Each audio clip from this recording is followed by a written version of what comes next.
Opinions expressed in this episode are personal. They do not necessarily reflect the views of this streaming platform. Good day, everyone, and welcome to another edition of Let's Be Diverse. I am your host, Andrew Stout. This episode is dedicated to all my loved ones who have supported me through this journey. Today, our topic is going to be on concept development, and I'm so happy to have as my guest today, Dena Nord.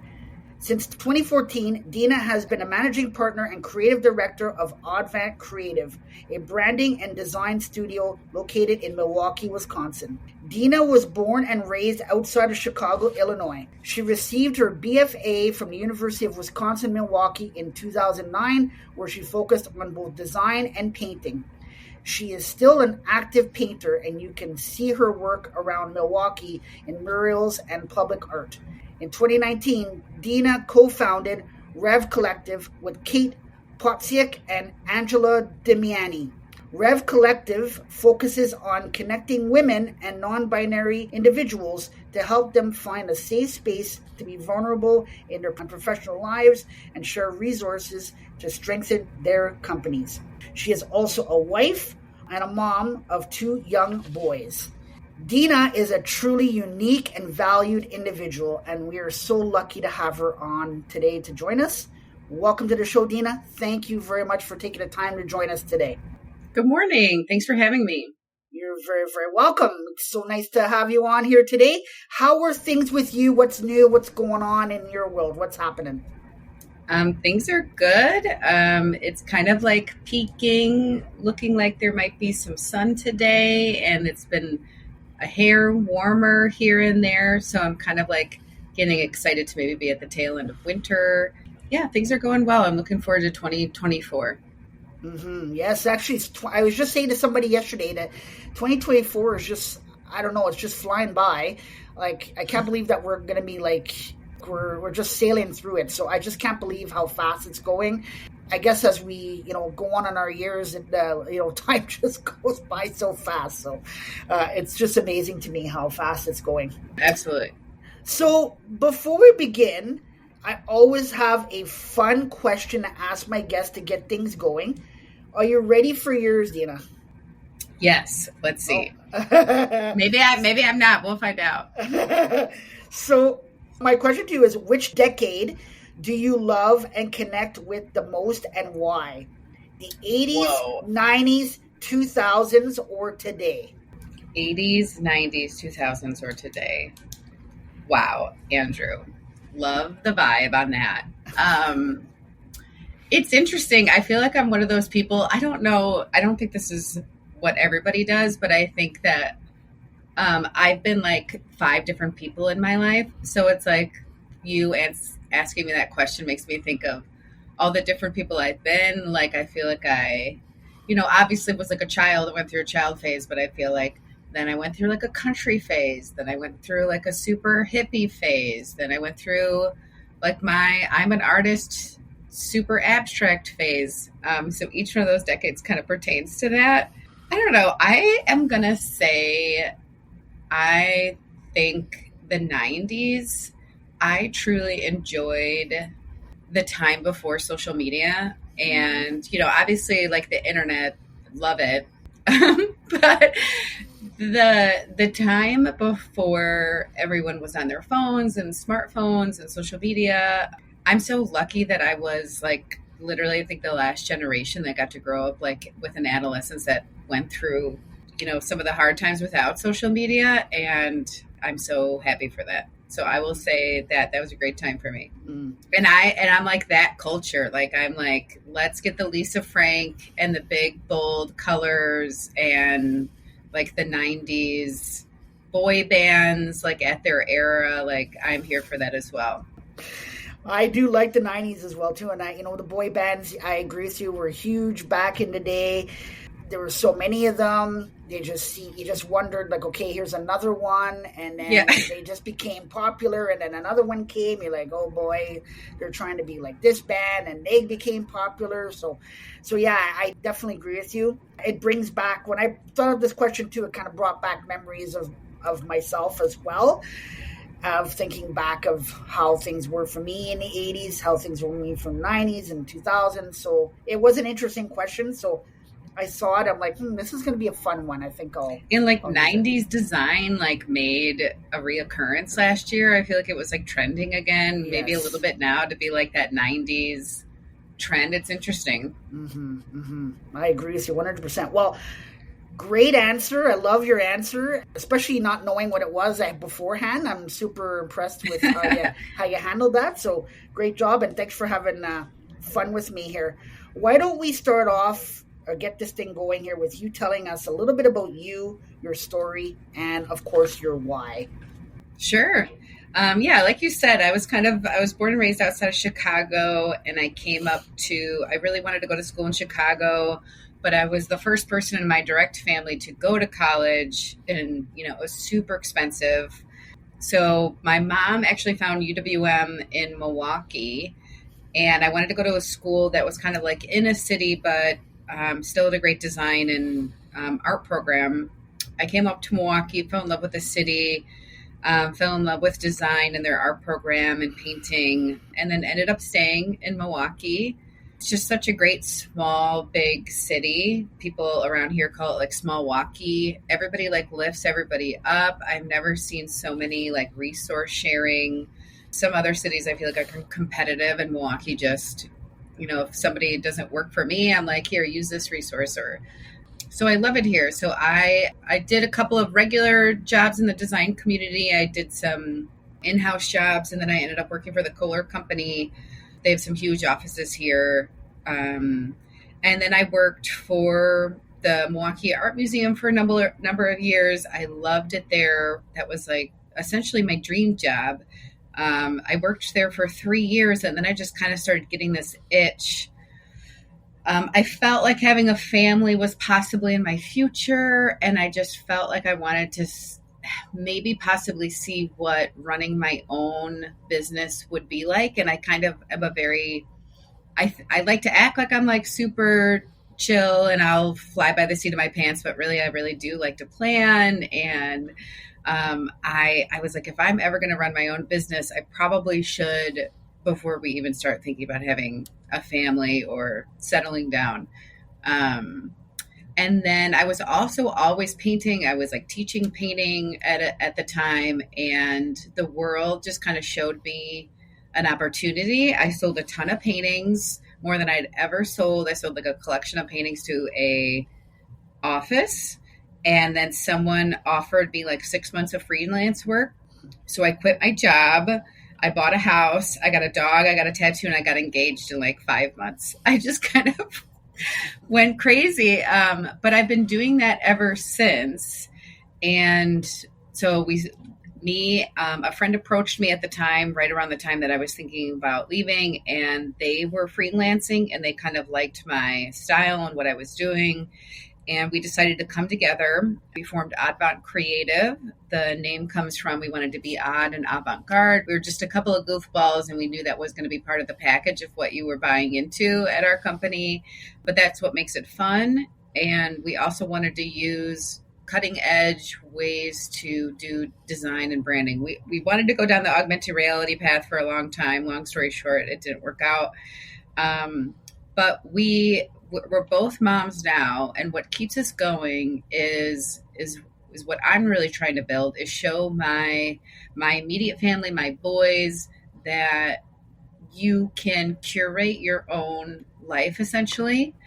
I felt like growing up, I felt like you had to work in this 9 to 5 and you had to put your head down and just work and, get insurance. But I've been able to kind of break through that stigma. And even though, of course, it's been incredibly hard sometimes, I'm really proud to keep going, to show as a woman, as a mom, that you can make your own life. You can choose your own schedule and still be successful, still get the job done, whether maybe sometimes I need to take off because my kid got sick, or maybe I just need a day. That you do not need to be in the confines of a regular 9 to 5, Monday through Friday, to run a business or be successful. So that's kind of what keeps me going. In terms of the company, what we have really built a foundation on is we aim to use design to empower mission-driven organizations.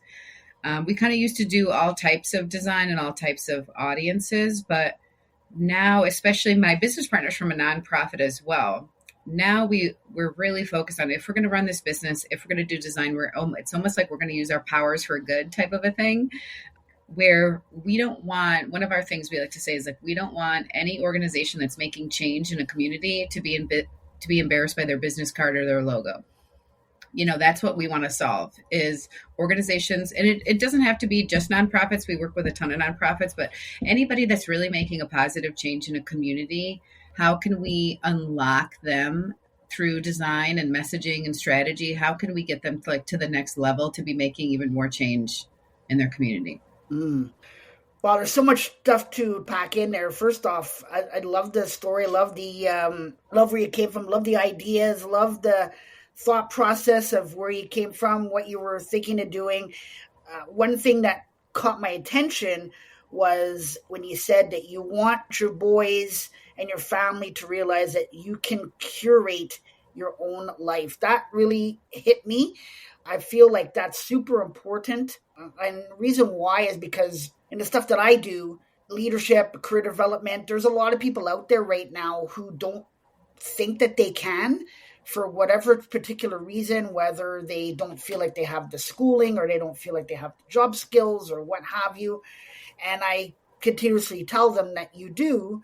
We learn stuff as we go on. So I know I can say it with positivity that when you went from everything that you did in your life, you took a little something from it to get to the stage that you are at now. And that's what I kind of try to reiterate to people is that you can take a little things from each thing that you've done. When you say you don't have experience, you do have experience. You just have to look at the little things, the things that you've done, and look at ways at how they can translate into the next level. So I just love that. I love the fact that you said you were the first person to go to college. That's super cool. I think that college is great. It's a great opportunity for people to learn and grow. And I think we learn many things. It's the first time that we're off, probably on our own a little bit. You're learning things. You're learning, how to cook, how to prepare, how to study, how to learn all these new things, all these new skills that you weren't learning before, that you didn't know how, that you didn't have to do before, probably in some cases. So I just love your story. I love where you've come from. And it seems like you have developed and come up with such a great idea that people love and enjoy.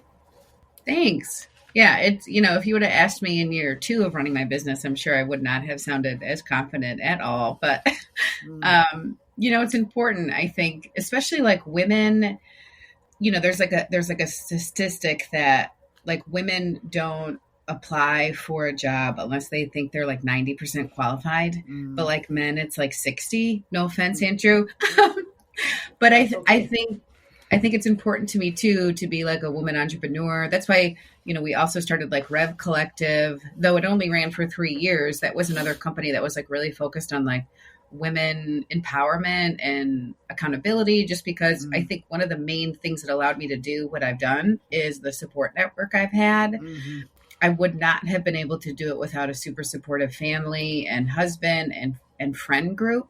I think that's why a lot of business owners fail too, is like, that's one thing I would say is like, if you're thinking that you're going to go down that path of entrepreneurship or even leadership, right, is to set yourself up to have some sort of support network that's not like your direct spouse, right, because you need to vent with a person that's going to be honest with you, as well as someone to kind of unload some of the things that you're ultimately going to have issues with. I totally agree with you 100% there. I know for myself, I love HR. I could talk HR, leadership, development, you name it. I could talk about all that stuff till the cows come home. And you're absolutely right. My wife is very supportive on that. She loves to talk about that stuff. But I know that there's certain times where she's not going to want to talk about that stuff, or there's a certain amount of time that she's probably going to want to talk about stuff because it's an interest to her, but it's not a huge interest to her. So I agree with you 100%. When you have those close, when you've built rapport and you have that community of people who like to talk about the similar stuff, it's so great to have that, because then you have that outlet to talk about those things. I always joke about with my wife, sometimes we have conversations, and she always, she'll say to me sometimes, because HR people we're being known to be very philosophical.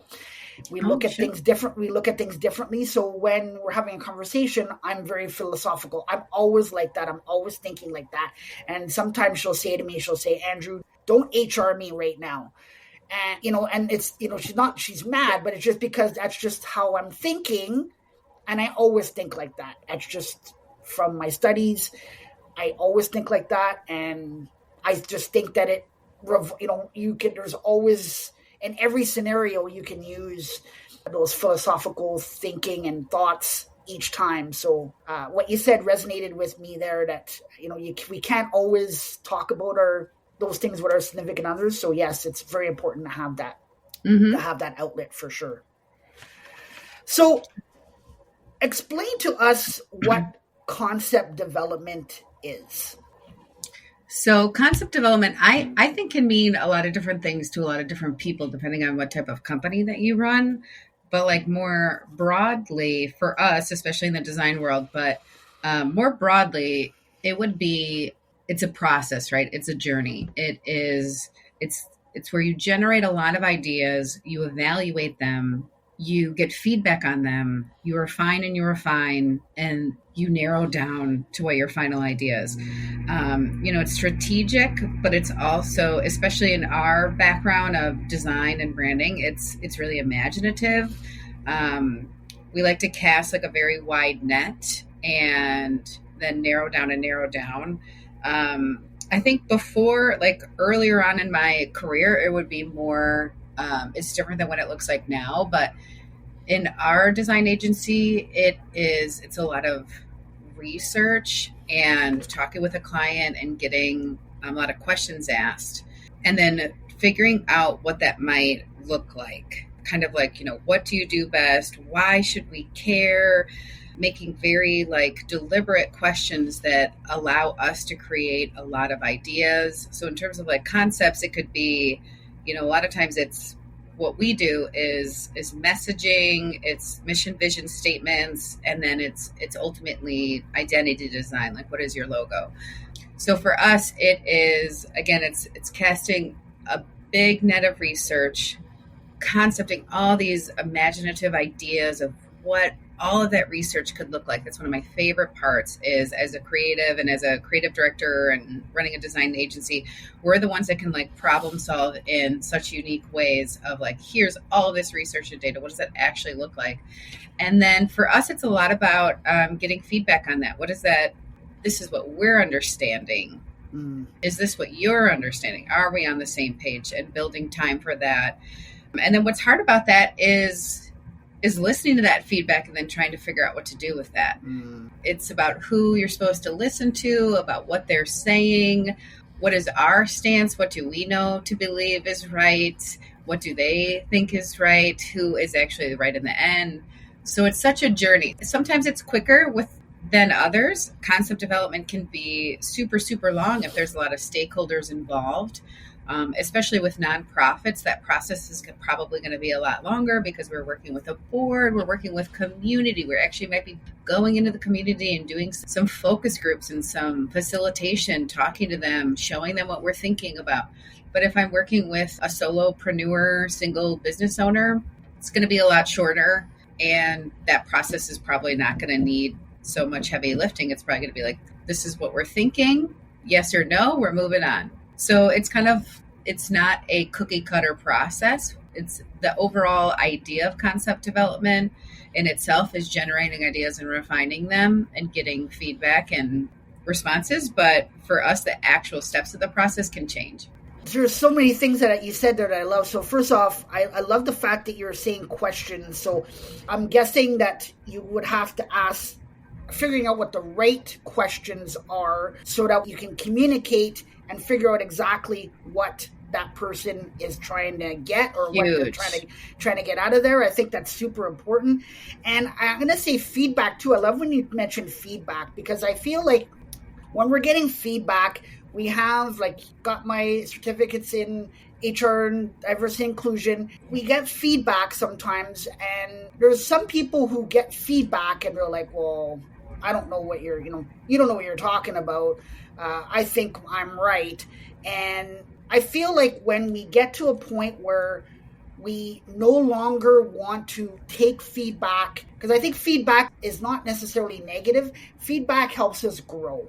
100%. Absolutely. I feel like when we're getting feedback, you're continuously learning. So the moment that we say that we know everything and we're good, that's when we're going to get ourselves into trouble. So I feel like I'll take feedback from anybody and everybody as I get their opinions on stuff. Do I have to take their feedback, or do I have to take exactly what they said? Absolutely not. But I am definitely going to listen to their feedback, take note of it, listen to it clearly, and then after that, process it and figure out what they said, and if I liked what they said, or if I agree, and go on from there. But if we don't want to listen, then I think we're the ones that are losing out for sure. I absolutely agree with that. I think you're not going to go anywhere as a leader or as someone who runs a team if you're not open to listening to feedback, whether that's from the team or from the client. It's so important because you truly might be missing something, or their ideas are valid. They're coming from somewhere. Have we been told to just use purple because it's someone's favorite color? Yes. Are we going to listen to that? No. But it's hard. I think that's where, like, our experience has become really refined is like you said, absolutely. What are the right questions to ask? That is so much of our time is spent on what are the right questions to ask and in what order, and then what are the follow-up questions, and truly not let's just get to the next question, but let's take a pause. Something's really happening here. Let's dive into this specific part. But then while we're in the concept development phase is listening to the feedback and taking it in, sitting with it, and knowing who to really listen to. It's hard. Sometimes everybody, of course, it's like, of course, we should listen to the boss or the CEO or the executive director. But especially with nonprofits, what we should be listening to might be coming from the community, and they might be different things. So our strength is, I think we've gotten really good at paying attention and knowing, looking at what the mission is and the vision, or what the unique selling point is. What do we need to sell here? What message do we need to get across? And let's work backwards from that and have that be the guiding light, not just this single person. So I think we kind of dug into it a little bit, but I want to kind of go a little bit more in depth on this here. What are some of the biggest challenges that you see in concept development? Well, like I said, I think knowing who to listen to is hard. And, what first comes to mind too is like expectations, like project management, like communication, all that type of stuff, is the nitty gritty too in the process, is especially when there's like a large team involved. Is I think we're really good at communication, and we've learned that's so important, that I think as long as you're very communicative of what is happening, people are more open to the process and listening to you. I think if we go and we do our job in a box and we do not communicate the process of what's going to happen, when, why we're doing the things that we're doing, and we just present ideas to people, they're much more apprehensive to kind of accept. So I think keeping everybody is informed is hard, because it takes some time, but I think it's so beneficial. And like expectations versus timeline is also very hard when you're in anything creative, because of course we would like to just like sit and be creative and create ideas and messaging all day. But, at the end of the day, there's a timeline involved, there's a budget involved. So managing the timeline, managing the team, allowing people to be creative and have that, like, get into that flow state while knowing that we have deadlines that we need to hit. It's hard. And I think in terms of getting feedback, it's another thing that I struggle with sometimes is is letting go of something that we might really love. Just maybe it's not the right thing. And especially like when it comes to like identity design and creating logos, sometimes we've made marks that are like gorgeous, but it's not, ultimately it's not right. So we have to be like, oh, bye. I'll see you one day. Like, we have to like let go of things, and that's hard too, to kind of walk away from a path you might have put a lot of work into. We've done that a couple times too, where we've gotten very, very far. And then at the end of the day, we know it's not the right decision and we'll have to backtrack. It's happened to us a couple times, but it's like, it's hard. It's hard to know that. And it's hard to kind of come to terms, but, it's kind of like a cut twice. What is it? Like a measure twice, cut once type of a thing. Like we can't get all the way to the end without doing that concept development phase of just knowing what is right, getting feedback, and just like having to listen to it. Sometimes it's hard. I could see expectations, I would say, are huge as well. So in the HR realm, when somebody is hired for a job, and most companies in the opening, like their first day when the candidate arrives, they sit down with their leader or their manager, and the manager gives them clear expectations of what they're expecting for that person as far as their job and what they're needing from them. So I could see with you, when you're dealing with not just with your clients, but with your team, telling them this is, so if the customer talked with you, this is what I want, whatever you're explaining to your team, these are what the expectations are of this particular project. And this is what I'm needing from you and from you and from you. Let's split this up. Let's do that. You have these expectations of how the project should look and how it should, when it's from the beginning to the end. So I could imagine that. And then you mentioned large teams. I could imagine being a director as well, talking to large teams and dealing with large teams and being in a scenario where you're like, okay, well, we want to ask questions, we want to say things, but I think the question, like there are certain questions that we kind of want to make sure, like, for example, if you're going to ask 50 people on a team and you say, this isn't working, what does everybody, what do you all think? Well, then you're going to get 50 different opinions.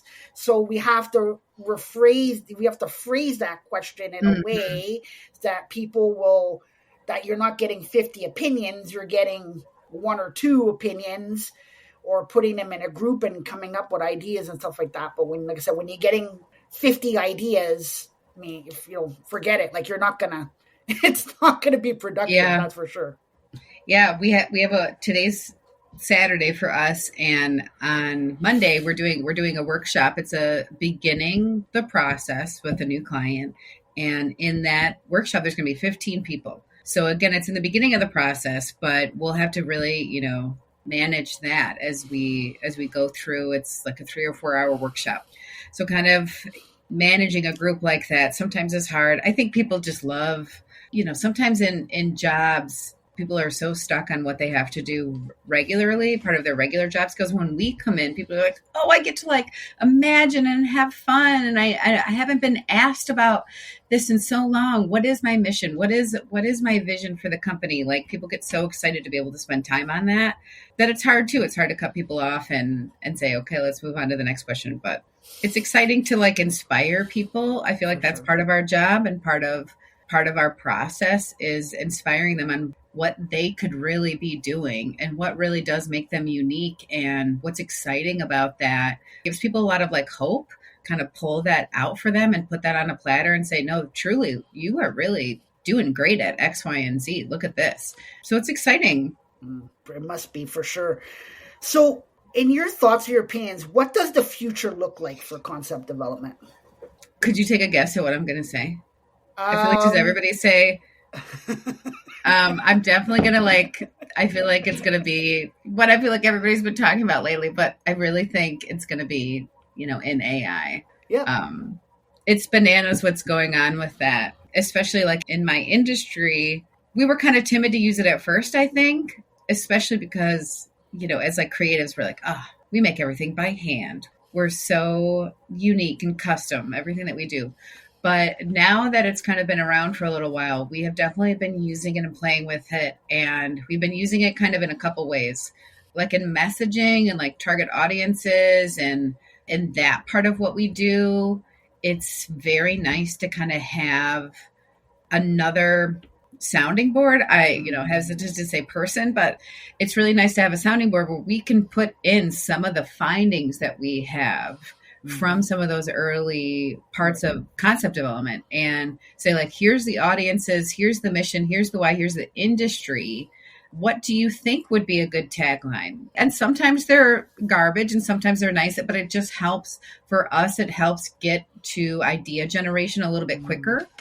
So we're not using it. I think it's definitely helpful in that. And then in terms of identity design and logo design, it's also helpful too, because instead of me sitting down, of course I love to sketch out a bunch of ideas. And we still do that, but it's also helpful because it is so fast that you can throw up something into one of these AI art generations and say, again, here's my target audience. Here are my messages. Here's what I'm trying to get. What would be a logo design to you? And again, sometimes they might not look good, but there might be something in there that you could take. We never actually use one of those, but it's nice to kind of almost use it for like mood boarding a little bit faster than you would and more refined than you would Pinterest and Google. It's just happening so fast that we're trying to use it. We're trying to not be archaic where we're not using it because I think we'll be left behind. But I definitely think that's going to be part of the early stages of people's process is using it in the beginning. Yeah, AI is definitely, it's kind of what I was expecting when you're asking what, Were you? Yeah, I was kind wondering. I was expecting you to kind of say that. But yes, it's definitely something that's kind of out there. It's coming. I was talking to somebody a couple weeks ago and they were talking about AI and things writing AI, and they were talking about job descriptions or job postings. They were saying job postings and people are using AI for job postings, and a lot of recruiters right now, when a company says they're, for example, you talk about mission, vision, and values, a lot of companies will put out there that they are a family orientated company.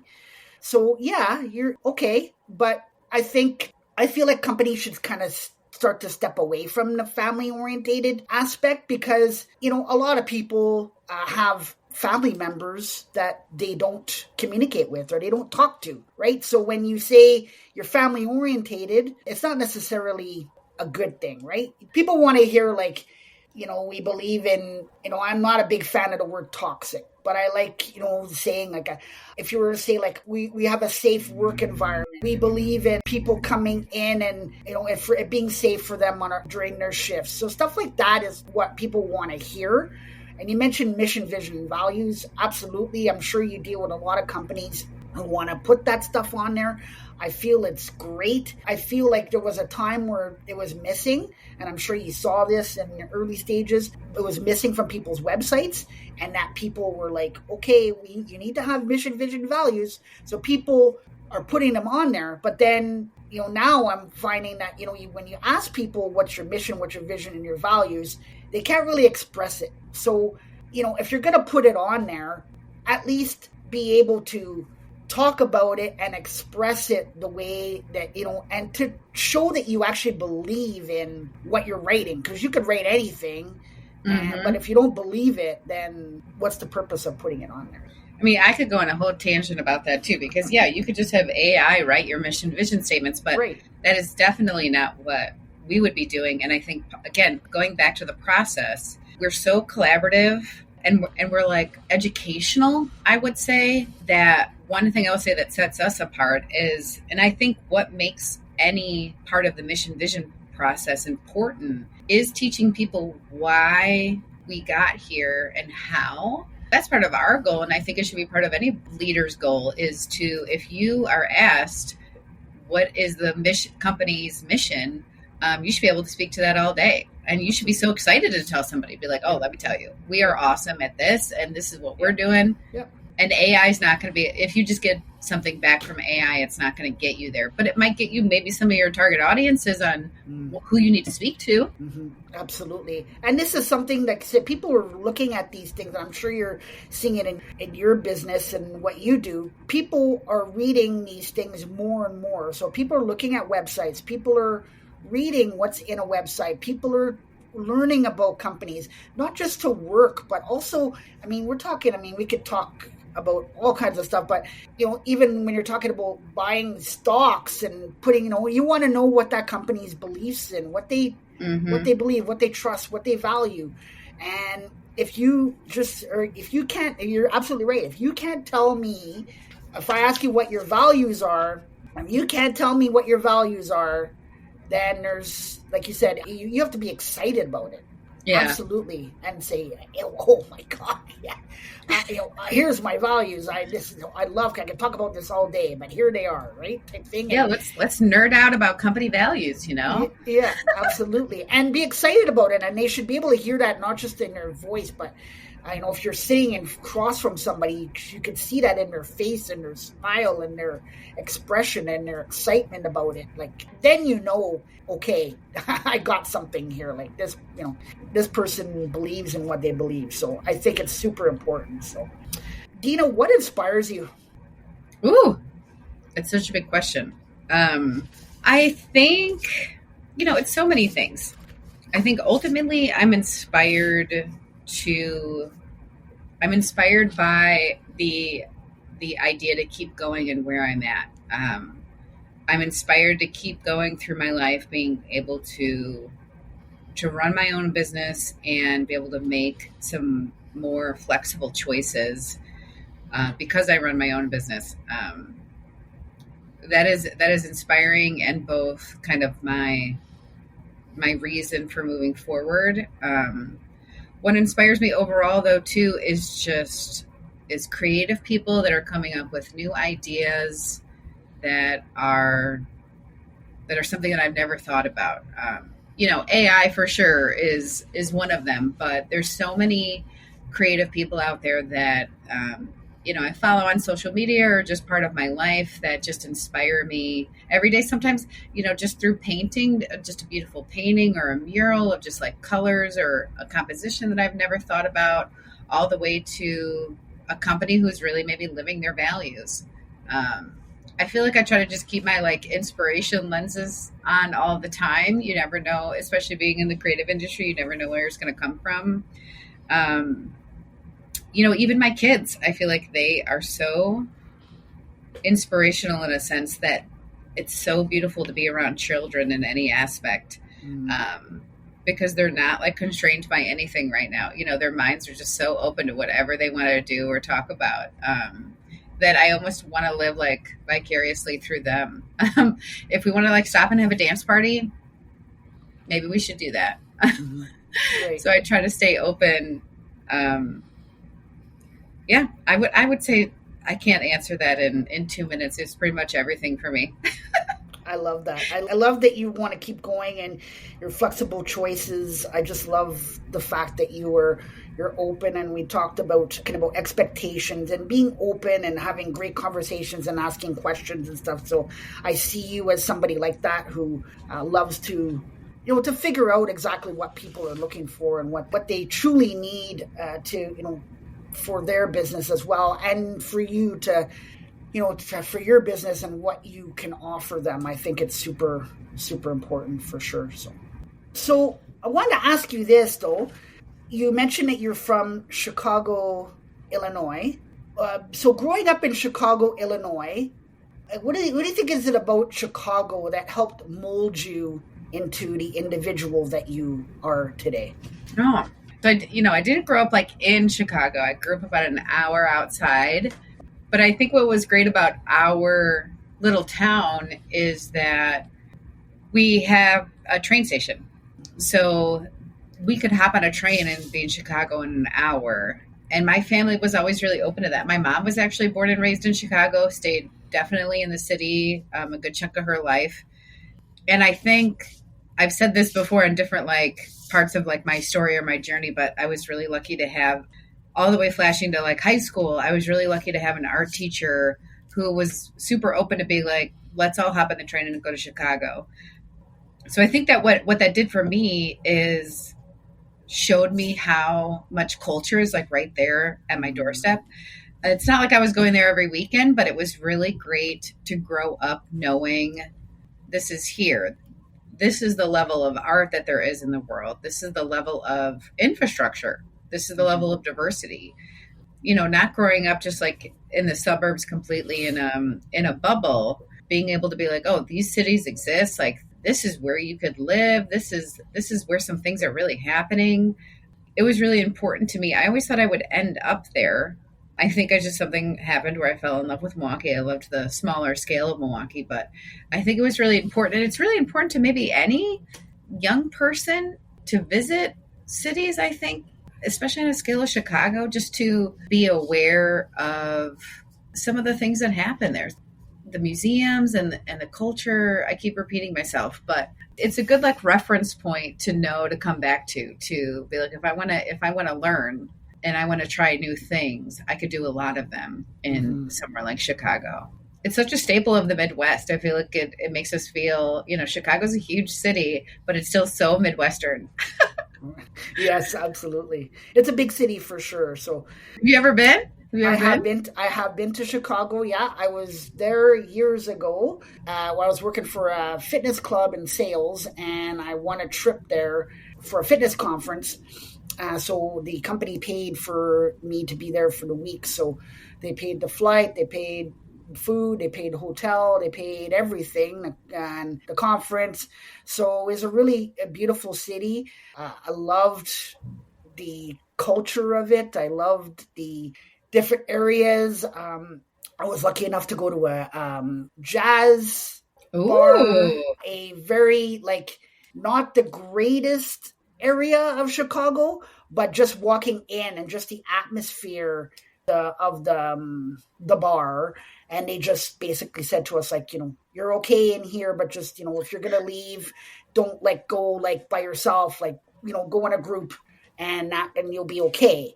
But it was just amazing to be like in that atmosphere and, you know, just seeing these jazz band, hearing them play. And it was just it's something that I'll remember for forever. For sure. Yeah. It was really Do you remember the name of the bar?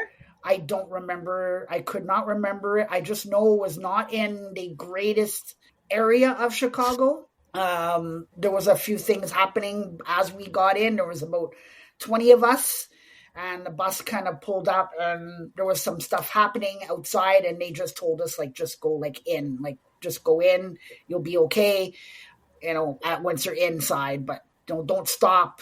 They told us, like, don't stop, don't have a conversation with anybody. Just, you know, there was some people standing around outside, and it was not but it was good. It was fun. It was Chicago amazing. For you.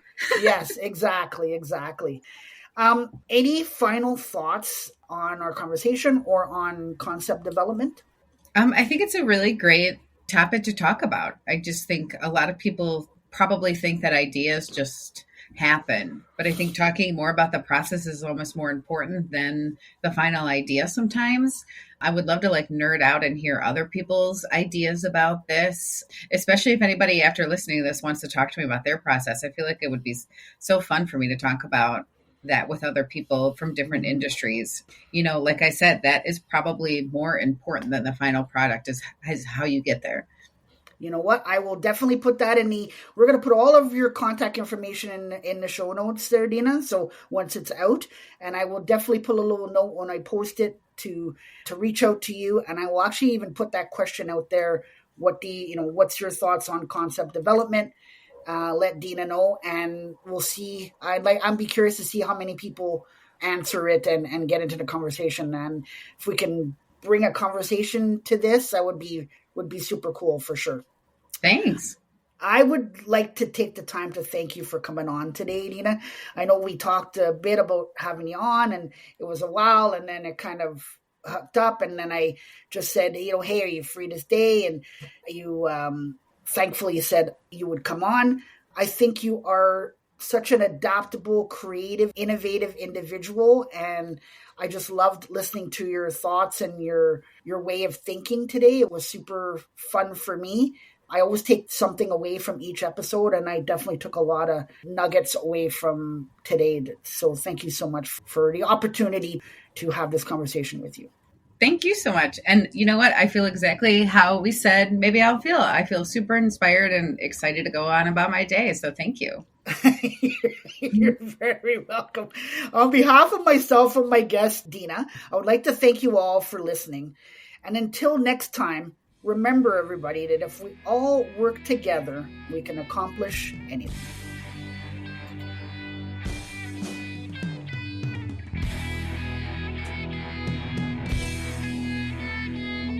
You have been listening to Let's Be Diverse with Andrew Stout. To stay up to date with future content, hit subscribe.